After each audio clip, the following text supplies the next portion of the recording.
السلام علیکم ورحمۃ اللہ وبرکاتہ۔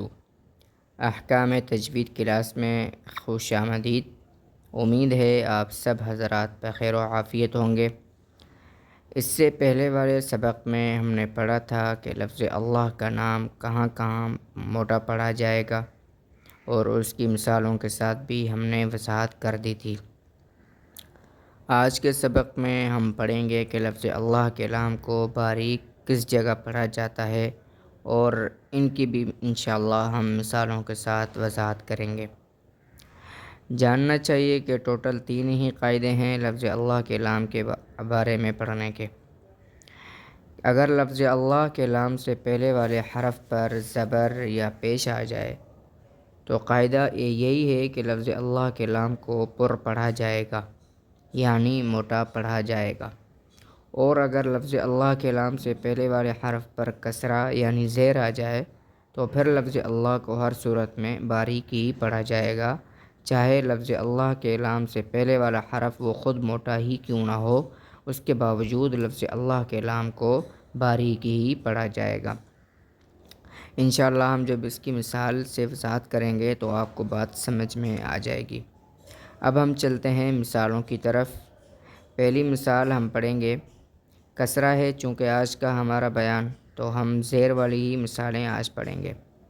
جیسے ہم دیکھتے ہیں بسم اللہ الرحمن الرحیم میں، بسم اللہ میں جو لام ہے، جو بسم اللہ میں جو لفظ اللہ ہے اس سے پہلے میم ہے، اور میم کے نیچے کسرہ ہے۔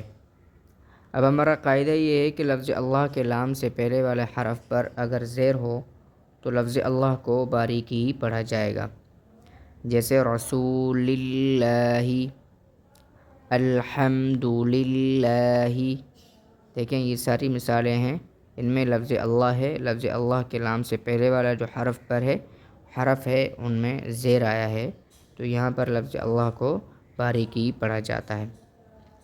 اب ہم چلیں گے اپنی دوسری مثال کی طرف، جو کہ سورہ نساء آیت نمبر 35 میں ہمیں ملتی ہے، یوفق اللہ بینہما۔ اب دیکھیے کہ یہاں پر لفظ اللہ ہے، اس سے پہلے قاف آیا ہے، قاف حالانکہ خود موٹا حرف ہے اور اس کے نیچے زیر آ گیا ہے۔ اب قاعدہ چونکہ ہمارا یہ ہے کہ لفظ اللہ کے پہلے والے حرف جو ہے وہ اگر اس کے نیچے زیر ہو تو لفظ اللہ کو باریک ہی پڑھا جائے گا، یہ چاہے کہ وہ لفظ جو ہے اگرچہ وہ خود لفظ موٹا ہو۔ دیکھیے اس جگہ بھی لفظ اللہ کو باریک ہی پڑھا جائے گا۔ امید ہے آپ کو سمجھ آ گیا ہوگا۔ یہ تھے لفظ اللہ کے نام کے قواعد،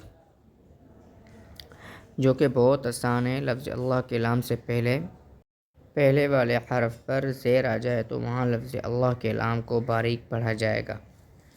مجھے امید ہے آج کی ویڈیو آپ کو سمجھ آ گئی ہوگی، آج کا سبق آپ کو سمجھ آ گیا ہوگا۔ اگر ویڈیو آپ کو اچھی لگی ہو تو ویڈیو کو لائک کر دیں، چینل کو سبسکرائب کر دیں تاکہ ہماری ہر آنے والی نئی ویڈیو بآسانی آپ تک پہنچ سکے۔ اب دیجیے اجازت، ملتے ہیں اگلی ویڈیو میں۔ والسلام علیکم ورحمۃ اللہ وبرکاتہ۔